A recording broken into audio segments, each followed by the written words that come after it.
My name's Arron. Some of you may know me as Finux. They're my details. You can get a hold of me. Now, when I first submitted this talk, I kind of didn't realize I was submitting for a 25-minute slot. So I have a lot of ground to cover in 25 minutes. So hopefully, I'll do my best for you to follow where I'm at. If I do kind of just go over something too quickly, just give me a nod or something like that, and I'll see if I can explain it. If not, feel free to email me. I'm always happy to respond to emails. So, quick agenda. Well, basically, what I'm talking today about is understanding that the bottom line of it is a lot of people in general believe that IDS, IPS is dead, and you're absolutely right. But you know what? It's not going anywhere. It's a bit like IE6. There's just not enough silver bullets. And bitching and moaning about IDS not working is just not going to fix the problem.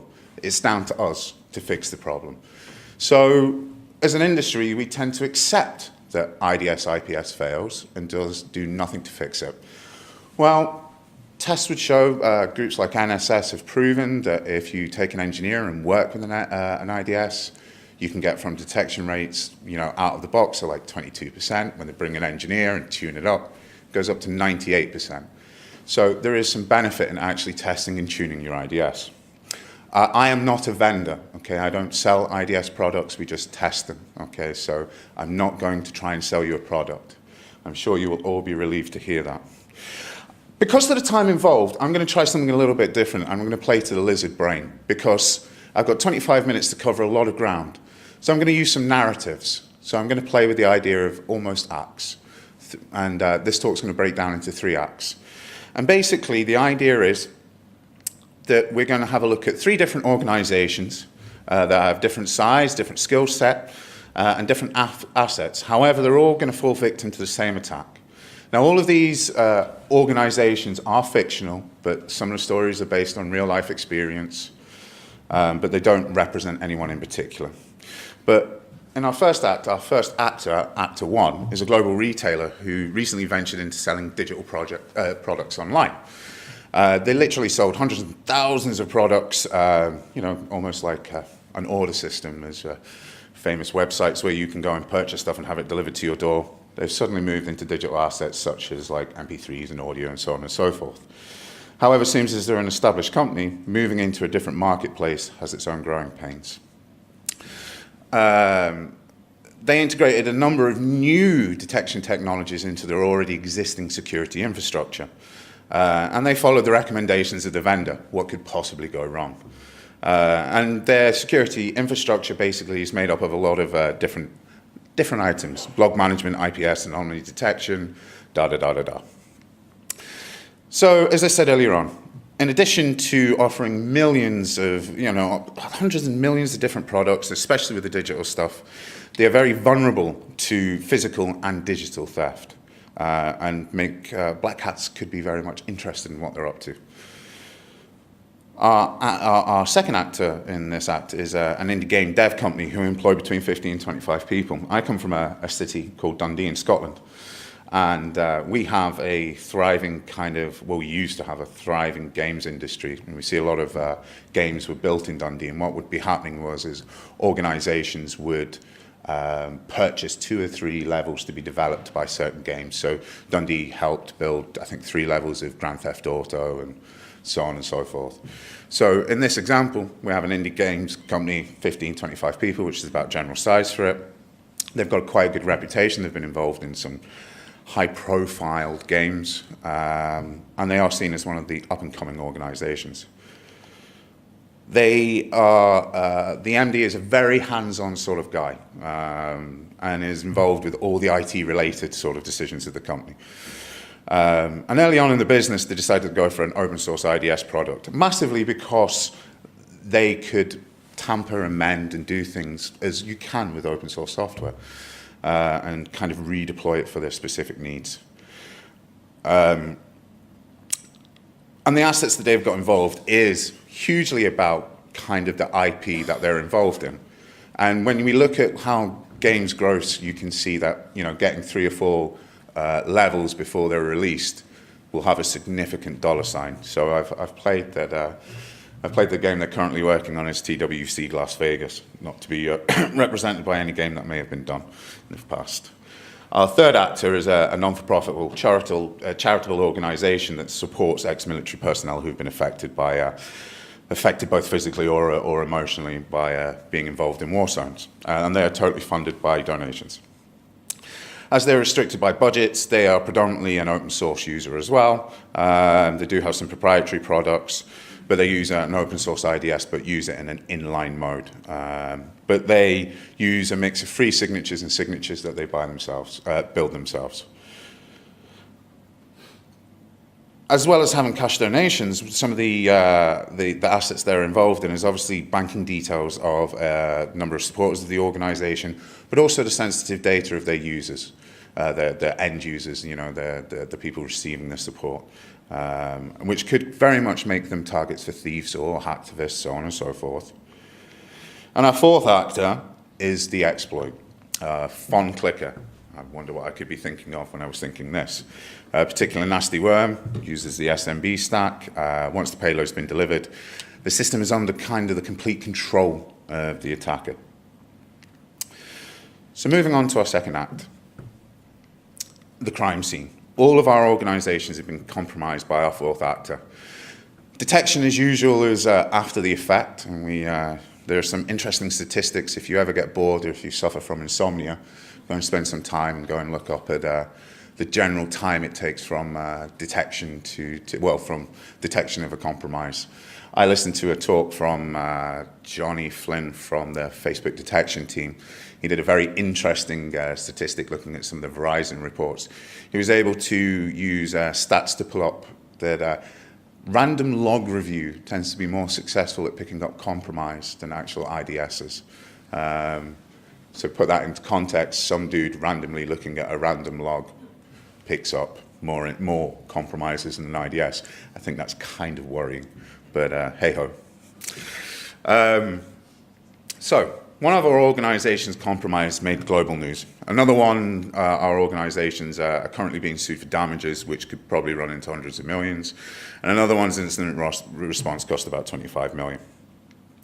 Each one of our actors had a detection system in place. In every single case, the organization conducted no tests of their IDS infrastructure. The thing with IDS is that you never really touch it. You deploy it, and you have the box with the green flashy lights, and then you just leave it and hope for the best. And what happens is someone that has to look after it gets annoyed with false positives. But each one of them had reservations about the system, but never did anything about it. So our first actor in the post-mortem in this particular case discovered that they had a compromise within about 4 weeks, which is pretty fast. Unfortunately, it only came to light after a random log review. And there was anomalies between revenues and downloads. Their entire digital catalog was taken, and as you can imagine, the theft of that would be quite bad for a company. These are not based on real companies, but they certainly have a place in the real world. You kind of do represent targets that are out there. The intrusion prevention system monitored data streams. However, it was incapable of decoding double nibble hex encoding, which is a specific type of encoding only available on Windows. Their IDS was incapable of decoding that. Unfortunately, their Windows server wasn't. You could argue that that type of attack could be seen as an evasion technique or a protocol ambiguity. I would go for an evasion technique, but as I say, it's specifically to a Windows system. This sort of evasion technique was discussed back in, 98, but these sort of stuff do still work. Protocol ambiguities as well is another, discovered in 96, and still successful. I still hear reports of certain mainstream vendors falling victim to them. Actor 2, their company's reputation is in tatters. They are currently being sued. This is our indie games company. They discovered that they'd been compromised when screenshots of the game was found online, and reviews were on blogger sites. However, even if their intrusion detection system had detected a compromise, the intrusion detection system would have been powerless to stop it, because it's an intrusion detection system, not a prevention system. It's a passive member of the network. I'll discuss why that's a really bad choice. And the attack went through from FTP using like a unconventional port, so instead of, basically using, 1337 or so on and so forth. This is really ultimately simply a configuration issue. A little bit of investigation, a little bit of testing would have said, hey, I can still serve stuff on this port or any other port. We need to write something in our configuration file to fix it. Actor 3, well, their compromise was discovered in two major factors. Number of fraud activity happening on people's bank accounts. Surprisingly, they tend to notify you. And activists dumping their users' database on Pastebin, which I believe is probably everyone's worst nightmare. So much so that people have now written scripts for them to scan Pastebin to make sure your company doesn't appear. And I know people that have done it, so yeah, it's definitely there. The initial system, once they initially targeted and got into the system with our phone clicker attack, they used it as a pivot point, found a backup database, and exfiltrated the data that way. The problem is that their IPS focused entirely on threats coming into the network, not threats leaving it. It's the old armadillo situation, hard on the outside but soft on the inside. And all that sounds like that doesn't happen, I can assure you, I do tests where they only see threats coming in the network. They don't monitor stuff inside, which if you have a worm breakout, you expect your IPS to tell you that. Pretty bad when it doesn't. So moving on to Act 3, the final act, and this is sort of the issues. Whilst the compromises had massive impact and consequences for each organization, they've been relatively simple to mitigate these things. And they would have hugely benefited from actually testing their defenses. The problem with not testing your ITS or your IPS or your UTM or whatever three-letter acronym you want to call it this year, you can stick next gen on the front if it makes you feel better. The problem with not testing it is when it does become tested, it's because someone's attacking you. And that's not the best way to... It's pretty much like never training, never practicing, never doing anything, and then getting into a ring with a fighter and saying, come on then. Maybe you'll be lucky, maybe you won't. And this is a problem with leaving testing of your IPS. A lot of people will test web applications and so on and so forth until the cows come home, but completely ignore IDS and IPS. And without doubt, in our first act, the issue was a case of probably integrating new technology into their old infrastructure and just bolting on rather than kind of reinvestigating what needed to be done because their business model had changed. And this is an issue that we do see. But also, by not having testing, they didn't understand about any of the encoding problems that they would have seen as well, which would all have been relatively simple to test for, really simple to test for. I will discuss a little bit about testing. I just wanted to lay some groundwork out. And Act 2, the issue here is that the lack of appreciation between the difference between detection and prevention systems. The difference may sound very, very subtle, and a lot of people will use IPS and ITS as interchangeable. And in a lot of contexts, that's absolutely right. But a detection system is only a passive member of the network. It is powerless to stop any connections. So it's powerless to stop intellectual property leaving the company. And if you don't understand that difference, and it's important when you're doing tests or deploying IPS to actually understand what it is you're trying to achieve. It's totally fine to just fill compliancy requirements, but don't come crying to your IPS when it doesn't do what you wanted it to do. If you only want it to do it to pass PCI, then that's fine. That's its job. Don't expect it to do any more. But if you expect it to stop attacks, then you need to focus on that and make that work for you. In our third case, the posture of the security infrastructure is definitely the issue here. That basically defending everything from the outside, which is an easy mistake to fall into, especially if you're a non-for-profit, you don't have the massive wage structure that some of the corporates would have. You're going to put all your eggs in one basket. You're going to look after the gatekeeper and make sure that stuff doesn't leave. But if you do get compromised with a 0 day, you're completely game over. It's over. It's done. You may as well pack up and go home. So the final thought in these cases is that each of these organizations would have benefited from having some form of IDS and IPS testing. It would have allowed them to discover what failings they had and mitigate them. Right enough, it will not tell you everything that's wrong, but at least it will give you somewhere to start. And the real issue is that there's no, even if you decided you wanted to go off and do some IPS testing and make sure that it works, there is actually no open source testing methodology. There's no freely available testing methodology. If you wanted to develop a software application, you could choose from a whole plethora of different development lifecycle and methodologies, and same with web application. If you wanted to go and test a web application, you could go and download something.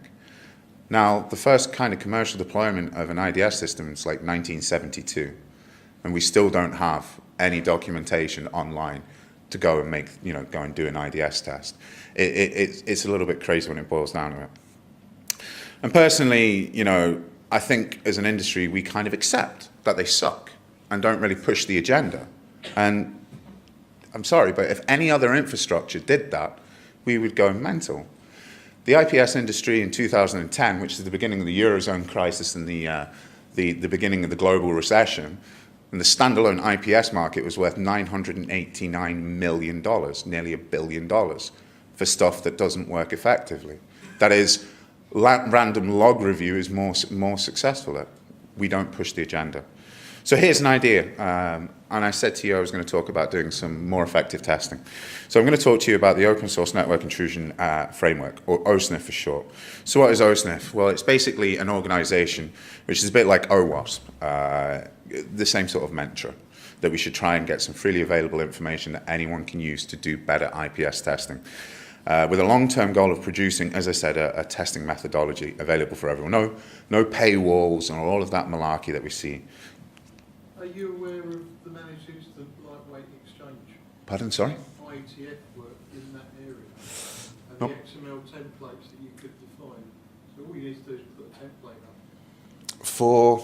Well, I can assure you that I've spent numerous amount of time trying to find effective IPS testing methodology, and it's... It'd be interesting to get your slant of view into that discussion. Yeah, absolutely. So the section chairs, Kathleen Moriarty, will take it offline. Yeah, absolutely. We'll grab you. So, OSNIF, how far along are we? We started the project back in July.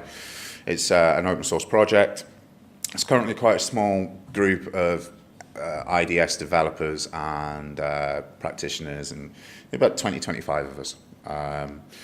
It's a documentation project, and what I mean by that, I know it sounds stupid, but a methodology shouldn't be telling you how to do business. It should be telling you what needs to be tested, not what tools you should be doing to test something. An organization is more capable of understanding if it should be investing man-hours or dollars. That's up to an organization to be able to make a decision, not a document. And a lot of people within the OSNIF project kind of believe that, which are telling you what to look out for, not what you should use to test, which a lot of methodologies can fall victim of. One of the other things that was discussed was the OSNIF top 5, which, surprise, surprise, is a bit like the OWASP top 10, but rather than being chosen by one person, this has been drawn together by all of us. It's funny how this story came about. Someone said to me, we should totally do the OSNIF top 10. I said, oh, okay. And then my other friend said, you should totally do the OSNIF top 5 because you'll get it done in half the time. I like your idea. So we move forward with that.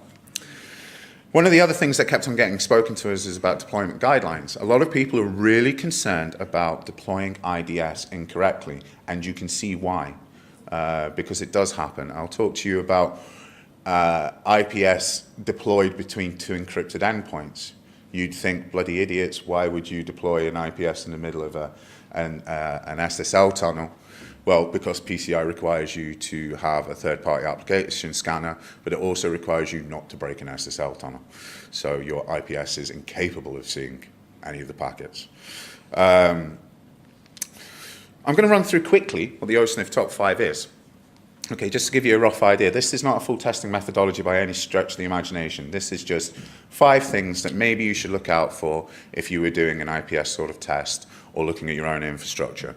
So I'm going to fly through these really quickly. Do feel free to drop me an email. My details will be on later on.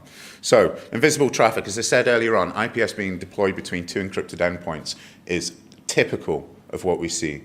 I hear a story about this pretty much once a week from different people, from different places. This is an ongoing problem that we have not fixed. And this is a rough idea, and it is a very facepalm sort of moment. The great indicator of this one is when you speak to people and you say, we don't have any false positives with our IPS. Really? Yeah, we've never had a false positive. Ever had a true positive? No. That's pretty much an indicator that that IDS or IPS is configured wrong. Because anyone that manages these things will tell you, if you don't get a false positive with an IDS, it's because it's turned off. False positive abuse, or false positive in general, is a massive problem. I talked about this at 44Con last year, and I got told that I underestimated the issue. One organization was dealing with 25,000 to 50,000 false positives per day. Put that into context, that's about 17 a second. How do you manage something like that? We don't. And it's, even for attack, it's advanced trolling. We could do like a number of fake trolls, we can do a number of fake trolls, a number of fake false positives, and put in either annoy the security practitioner or actually hide a real attack in the middle. We can also use it to enumerate. That's a different talk, but yeah, we can use it. How you react to false positives gives an indicator of what's lying beneath. Also, why you should test for false positives if you're looking for a business argument is there is actually man-hours attached to dealing with false positives. If you take, for instance, that senior manager might spend an hour to 2 hours a week or a day, depending on the organization, looking after it. Let's just do the magnification across the board. You can suddenly see that there is a substantial dollar sign attached, especially in global businesses. Protocol ambiguities, frag, and segmentation attacks. Once was asked, the NIDS called, they would like to have their fragmentation attacks back. I told them they couldn't because I'm still using them. It's absolutely true. And really how you can get to how protocol ambiguities really work is look for an RFC, a network RFC obviously, look for where it's unclear and left to the implementer to come up with an idea, and you've pretty much got a network invasion technique right there. This is how a lot of the TCP/IP fragmentation and overlapping stuff came about, because the RFC is a little bit unclear about how overlapping fragment and flags work, so on and so forth. But yeah, it's also how big, medium-sized IPS companies manage to spin products. We'll not talk about advanced evasion techniques today, though. Evasion techniques is also something that you should look out for on your IPS. It's probably the most easiest thing to test for.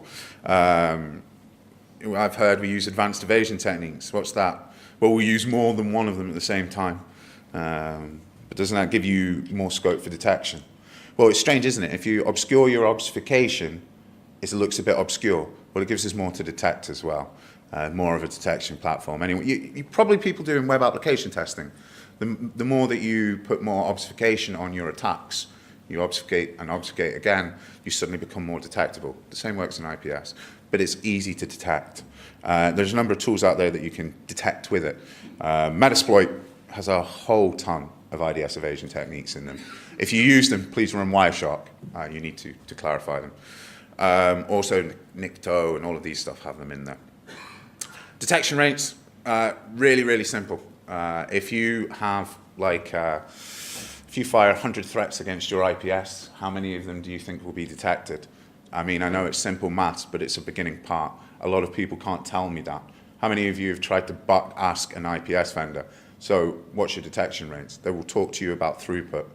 That's not what you asked. You will see this regularly. So this is something that you can test for. Go and get into a lab. Do some attacks, get some captures, and then run them against your IPS. Don't just do the attacks against the IPS. That's bad science. Detection rates is a very legitimate question to look at. And if you don't, you really don't have anywhere to build from there. So I should be interested in the OSNF. Well, it's a legitimate argument to fulfill compliancy requirements. It's not going to save you when the press get a hold of you. Sony is a great example of this. Sony, PCI, they had credit cards.